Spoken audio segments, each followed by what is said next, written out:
आदरणीय साध संगत जी, प्यार से कहना धन का है। साध संगत जी, दास आप सबके सामने एक साखी रखने जा रहा है। आशा है प्रमाण करे। साखी का शीर्षक है मुझे फूल चाहिए। वार्षिक परीक्षा समाप्त हो चुकी थी। परीक्षा के दिनों में राखी ने दिन रात मेहनत की।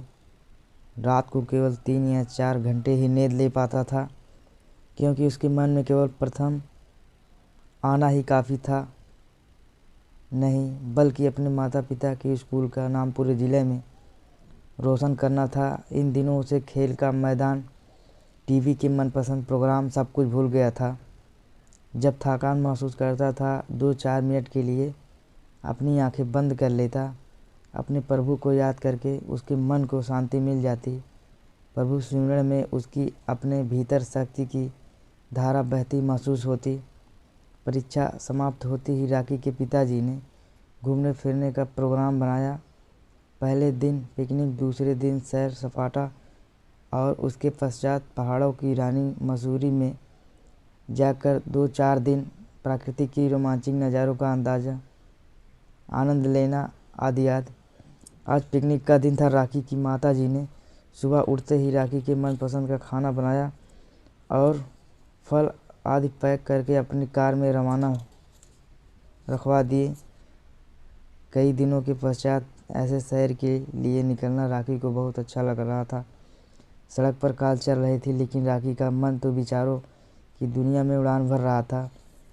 सड़क के दोनों ओर आते जाते लोग, ट्रैफिक में फंसे वाहनों को हॉर्न की आवाज़ शायद उसे तंग नहीं कर रही थी, क्योंकि उसकी दृष्टि में तो शाही बाग के नज़ारे घूम रहे थे। लगभग 2 घंटे के पश्चात राखी के पिताजी ने शाही पास आकर खड़ी के सामने सामान उठाया और गेट की ओर चल पड़े। कुछ मिनटों में ही सारा परिवार बाग की सुंदर नज़ारों में अपनी आंखों में संजो जा रहा था। चलते चलते राखी अपने माता पिता के साथ एक गुलाब के पौधे के क्यारी में पास पहुँचे। लाल फूल फूले हरे पत्तों से घिरे हुए उसको बहुत लालयत करने लगे। वह दौड़ता हुआ आगे बढ़ रहा था। एक गुलाब का फूल तोड़ने के लिए उसकी टहनी को पकड़ने लगा। ज्यों ही उसकी टहनी को हाथ लगाया, उसे चीख निकल गई कि वह रोने लगा। राखी को पिताजी ने उसे प्यार और चुप कराने का प्रयास करने लगे। रोते रोते राखी ने अपने पिता से कहना शुरू किया, पिताजी, मैं गुलाब का फूल लेना था, मुझे कांटा चुभ गया। परमात्मा ने फूल के साथ कांटा क्यों लगाया है? मुझे फूल चाहिए। राखी को शांत करके पिताजी ने समझाना आरंभ किया, देखो बेटा, प्रभु की किया हुआ कुछ भी चीज़ गलत नहीं होता है। परमात्मा जो भी करता है उसमें कोई रहस्य ही होता है और वह ठीक भी होता है।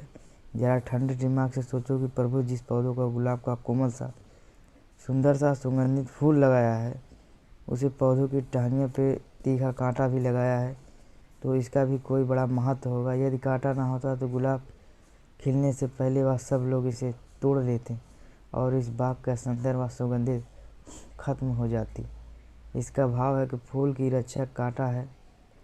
दूसरी बात सीखने वाली यह कि यदि किसी ने फूल को सुगंधित लेनी है, इसके सौंदर्य को देखकर प्रसन्न होना है, तो उसे कांटों के चुभन भी सहन करनी पड़ेगी। तीसरी बात, ही कांटे के चुभन से बचने के लिए वह युक्ति सीखी जिससे कांटों से बचकर फूल तक पहुंचा जा सके। पिताजी की बात सुनकर राखी ने कहा, पिताजी, कि इसका भाव यह हुआ, यदि जीवन में हम कुछ पाना चाहते हैं तो मंजिल तक पहुंचने से पहले कई रुकावटें, कई मुश्किलें हमारे रास्ते में आएंगी, जिन्हें पार करना होगा। मुश्किल में फंसने से पहले किसी अनुभवी व्यक्ति से यदि युक्ति अर्थात ढंग सीख लें तो रास्ता आसानी से निकल जाएगा। पिताजी को राखी की समझ पर गर्व होने लगा। उन्होंने आगे बढ़ते हुए कहा कि बेटा, एक बात तो भूल ही गया कि जब फूल ने पहली बार अपने साथ कांटे को देखा होगा तो उसने अवश्य सोचा होगा कि भगवान तूने यह क्या कर दिया है। कहा, मैं कोमल सा, बारीक सा पंखुड़ी वाला, सुगंधित से भरपूर, सुंदर रंगों वाला फूल, और कहाँ यह कांटा, तीखा, रूपा, गंदा सा, ना रूप ना रंग, क्या मेल है इसका और मेरा, मेरी तुलना, ये तो कुछ भी नहीं है। लेकिन जब छोटे बच्चों को भी उसको अपने पौधे से तोड़ने का यत्न, चूहे को अपनी औकात का एहसास करने लगे और सुरक्षा बल की तरह कांटे ने उन्हें रोका तो उसे कांटे की कीमत का पता चल गया।